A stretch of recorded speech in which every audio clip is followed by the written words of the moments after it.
BA part द्वितीय के समस्त विद्यार्थियों का सत्र 2020-21 की इस प्रथम कक्षा में मैं डॉक्टर सरोज मालपानी आपका हार्दिक स्वागत करती हूँ। साहित्य के प्रथम प्रश्न पत्र में हम रीतिकाल के संदर्भ में सर्वप्रथम चर्चा करेंगे। जैसा कि आप सभी जानते हैं कि हिंदी साहित्य के इतिहास को सामान्यतः 4 कालखंडों में विभक्त किया गया है।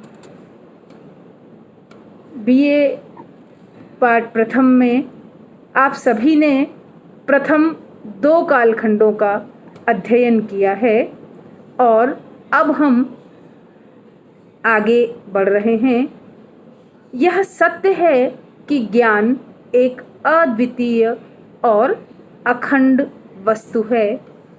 उसका विभाजन कृत्रिम तथा अवैज्ञानिक व्यापार है, किंतु बोध सुकरता के लिए उसे कतिपय निश्चित खंडों, उपखंडों, शाखाओं एवं प्रशाखाओं में विभक्त कर लेने से अध्ययन में सरलता आ जाती है, सुगमता आ जाती है। हमें यह अवश्य स्मरण रखना होगा कि कालखंड का जो विभाजन है वह स्वाभाविक और तर्कसंगत होना चाहिए, जिससे साहित्य की समस्त प्रवृत्तियों के अवबोध के लिए यथेष्ट सहायता मिल सके। हिंदी साहित्य का जब हम अध्ययन करते हैं तो यह ज्ञात होता है कि विभिन्न विद्वानों ने साहित्य के इतिहास को विभक्त करने का महत् प्रयास किया है और इस प्रयास के फलस्वरूप जो सर्वमान्य मत हमारे समक्ष है वह इस प्रकार है।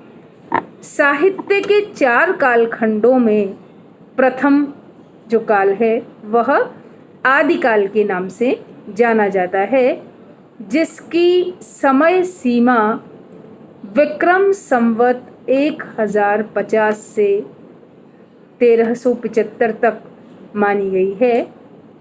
दूसरा काल, जिसे भक्ति काल कहते हैं, संवत 1375 से 1700 तक माना गया है। तृतीय काल रीतिकाल के नाम से जाना जाता है, जिसकी समय सीमा संवत 1700 से 1900 तक निर्धारित की गई है। और चतुर्थ काल, जो आधुनिक काल के नाम से अभिहित किया गया है, उसे विक्रम संवत 1900 से अद्यतन माना गया है। हिंदी साहित्य में जो तृतीय कालखंड है उसे उत्तर मध्यकाल अथवा रीतिकाल के नाम से जाना जाता है। आदिकाल और भक्तिकाल के विषय में आप सभी पूर्व कक्षा में पढ़कर आए हैं।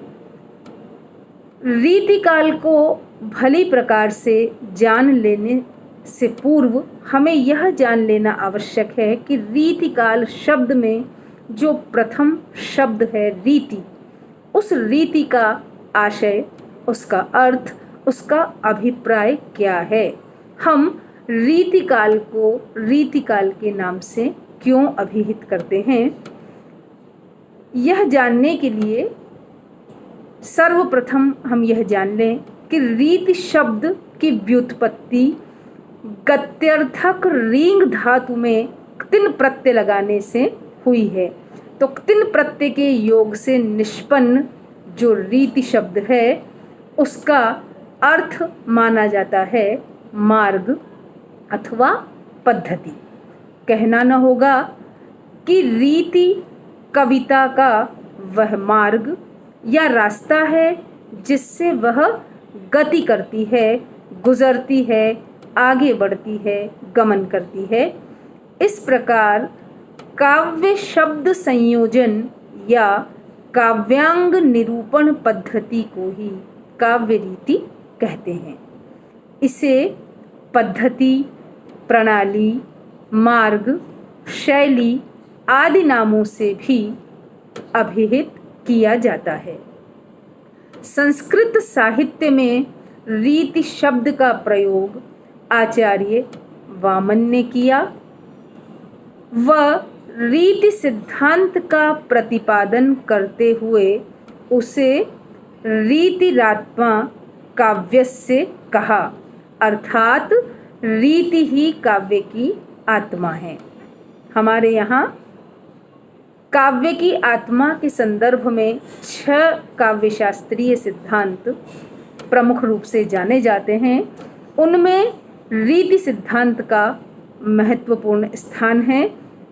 तो इस प्रकार काव्य की आत्मा प्रमाणित करने के लिए उन्होंने रीति को विशिष्ट पद रचना भी कहा और इस विशिष्टता का आधार उन्होंने उसका गुण संपन्न होना बताया है।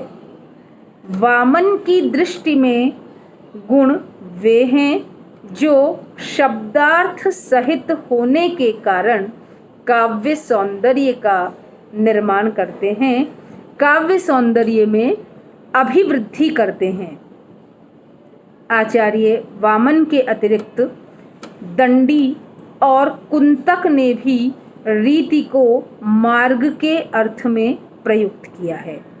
आनंदवर्धन ने रीति को पद संघटना और राजशेखर ने इसे वचन विन्यास क्रम कहा है। आचार्य मम्मट ने नियत वर्णों के व्यापार को रीति की संज्ञा दी है। समग्रतः यह कहा जा सकता है कि सुंदर पद रचना करने की कला ही रीति है। वह शैली का पर्याय मात्र नहीं है।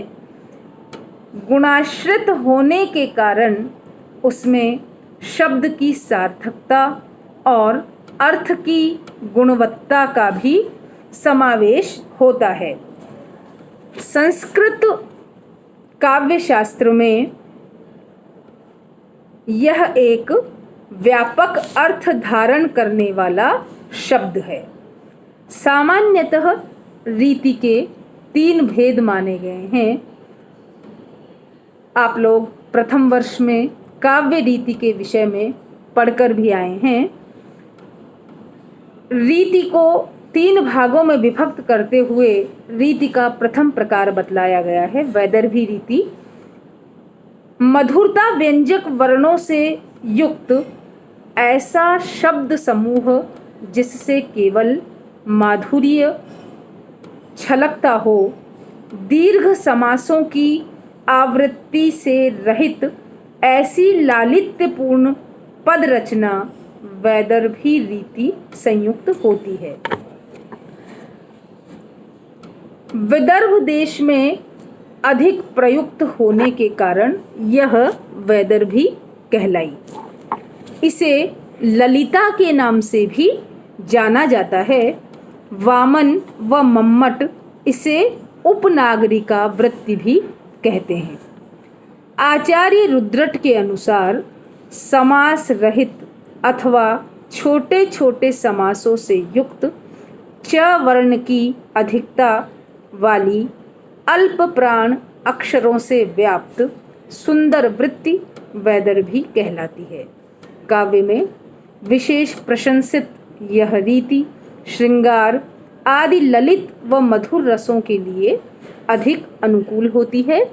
यथा रस सिंगार मंजनु किए कंजनु भंजनु नैन अंजनु रंजनु ही बिना खंजनु गंजनु नैन। यहाँ नेत्रों के सौंदर्य का वर्णन जिस सरसता से किया गया है, माधुर्य शब्दों की अनुरणनात्मकता में जिस प्रकार छलक पड़ रहा है, वह वैदर्भी रीति का उदाहरण है।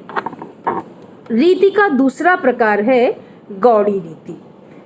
औज पूर्ण वर्णों से संपन्न, सशक्त शब्दावली संयुक्त, दीर्घ समास वाली, ओज गुण व्यंजक रीति गौड़ी रीति कहलाती है। यह जोश व उत्साह का भावबोध कराने वाली, ओज पूर्ण शब्दों की बहुलता से युक्त, ओज और कांति के गुणों के प्राधान्य से युक्त रीति है। इसमें मधुरता व सुकुमारता का अभाव रहता है। यह वैदर्भी रीति से ठीक विपरीत है। वैदर्भी में जहाँ मधुरता रहती है, सुकुमारता रहती है, वहीं गौड़ी रीति में परुषता रहती है। इसमें उद्दीपक वर्णों का प्रयोग होता है, जिससे शौर्य भावना का आविर्भाव होता है। इसे परुषा वृत्ति भी कहा जाता है। गौड़, बंगाल के गौड़ प्रदेश में इसका प्रयोग आधिक्य है। इसी कारण यह रीति गौड़ी कहलाई।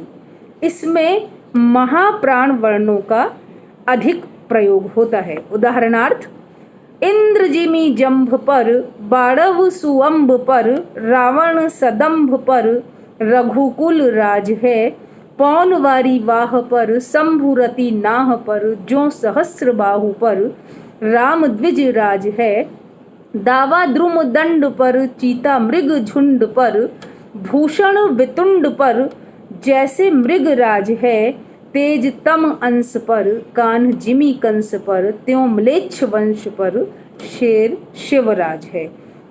यहाँ परुष वर्णों की जो आवृत्ति है और शब्दों के प्रयोग में, वर्णों के प्रयोग में जो ओज गुण हमें दिखाई दे रहा है, उससे संपन्न गौड़ी रीति यहाँ पर है। तीसरी जो रीति है वह पांचाली रीति के नाम से जानी जाती है। पांचाली रीति न तो वैदर्भी की भांति समास रहित होती है और ना ही गौड़ी की भांति समास जटित होती है। यह मध्यम मार्ग है, जिसमें छोटे छोटे समास अवश्य मिलते हैं, किंतु यह अपनी सरसता, सहजता और बोधगम्य भाव प्रवणता से काव्य को कर्णप्रिय और मर्मस्पर्शी बनाती है। इसे मध्यमा रीति भी कहा जाता है। अनुस्वार का प्रयोग न्यून होने से यह वैदर्भी की तुलना में अधिक माधुर्य युक्त होती है। पांचाल प्रदेश में प्रयोगाधिक्य से यह रीति पांचाली कहलाई। इसके संबंध में कहा गया है, माधुर्य सौ कुमारियों प्रपन्ना पांचाली, अर्थात पांचाली में मधुरता और सुकुमारता दोनों ही विद्यमान होती है। उदाहरणार्थ, मानस मंदिर में सती, पति की प्रतिमा थाप, जलती सी उस विरह में, बनी आरती आप। समग्रतः कहा जा सकता है कि रीति शब्द और अर्थ के आश्रित रचना चमत्कार का नाम है, जो माधुर्य, ओज और प्रसाद गुणों के द्वारा चित्त को द्रवित, दीप्त और परिव्याप्त करती हुई रस दशा तक पहुंचाती है। रीति का काव्य में वही स्थान है जो शरीर में आंगिक संरचना का, जिस प्रकार अवयवों का उचित सन्निवेश शरीर के सौंदर्य को बढ़ाता है, शरीर को उपकृत करता है, उसी प्रकार वर्णों का यथास्थान प्रयोग शब्द रूपी शरीर और अर्थ रूपी आत्मा के लिए विशेष उपकारक है।